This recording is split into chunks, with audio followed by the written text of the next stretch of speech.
Hi guys, welcome back to my channel. This is Ancestral Owl Messages.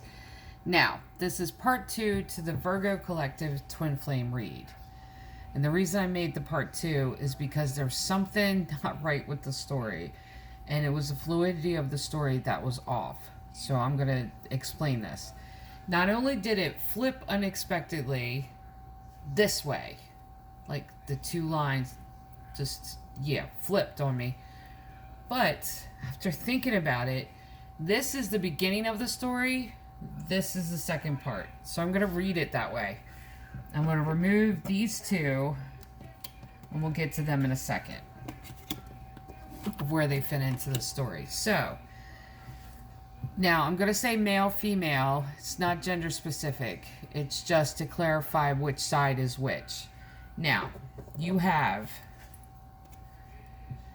male acting in the female energy, the divine feminine energy.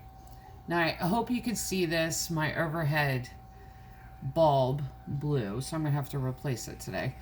So, you have the male, divine masculine, that now has to work in the divine feminine energy. They have to be self-nurturing. Yeah, they have to adopt and work in that. At the same time, the reflexive part of it was the female, or the divine feminine, having to work and having to go into her divine masculine. Now, the divine masculine that is now working in the divine feminine, he's established. He's fought for what he's had. This is a lot of words. Like, this could be defending or a lot of conversation. Like, it depends on what those resources were or where they come from.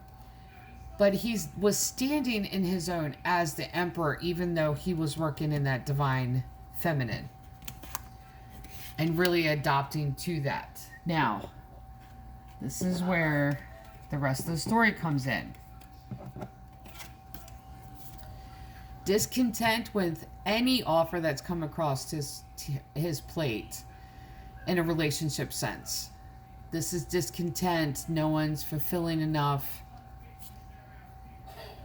Just hiding, burying himself in his work, in his pentacles, worrying about his finances, his career, his sustainability, worrying about that. The moon, in that intuitive nature, revealing something else that is out there. And the world opening up to him. Now, endless possibilities of where he could go from here. But the additional card, as I pulled it, that was revealing from Holy Spirit, was the Magician. He's manifesting something more. That's where she comes in. Now, I say she just to give a different, just to separate the two, not gender specific. No judgment here. You have the divine feminine having to work in the divine masculine at the same time, mirroring what's going on. Okay?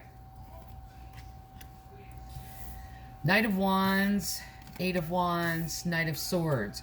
Really having to take control of her life. Telling people off, putting them at a distance, really doing that, working in that fiery energy.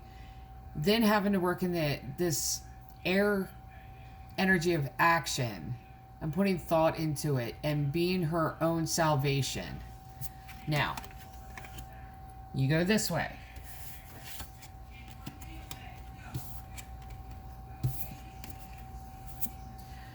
She's walked away from many, many things. This is walking away from conflict, walking away from people.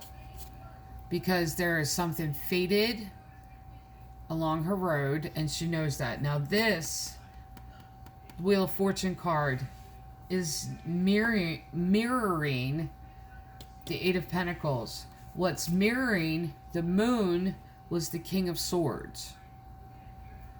So as he's working in the divine feminine and really reaching that intuitive nature of the divine feminine, she is now working in the divine masculine and standing on her own as that King of Swords.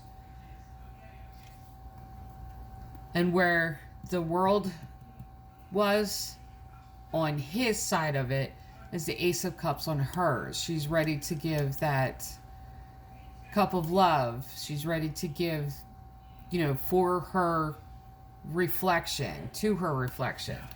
Now, the additional card, you saw where the manifesting, he's manifesting this. She is 5 of Wands.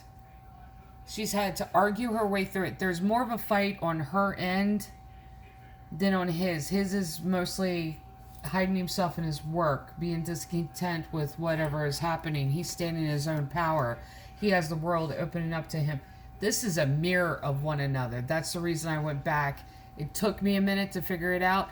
These twin flame reads, they're surprising me constantly, and it's a really good surprise. It's keeping me on my toes. I love this.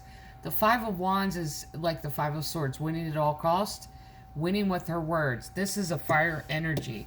Even though she's had to grasp the divine masculine in the King of Pentacles, that's because she's taking care of her own finances. She's had to figure that out. And she stood in this energy of Queen of Swords. All of these are wands. This is a fire sign down here. And he is appearing as a fire sign, working in the divine, as he's stepped into his divine feminine side. It was the Queen of Pentacles. They are mirroring one another. This is yin and yang. This is beautiful. This is the message. This is the part that I was missing in the storyline originally. I had to go back and do it. I took a break. Couldn't leave it sitting like this. So this is part 2 to the twin flame read for the Virgo collective. And I'm hoping that this message reaches the person or the persons that it needs to reach. Because she has fought to get to that point to where she is ready with the cup of love, ready to offer it. He's got the world ahead of him, but this is who he is manifesting, his equal that has been through similar situations that he has been in. Now, I really feel like after taking it to where the story goes, this was the beginning and this is the continuation. It's almost like they haven't met yet, but the person is out there. So whoever needs this in the Virgo collective, your match is out there, trust me. Love and light.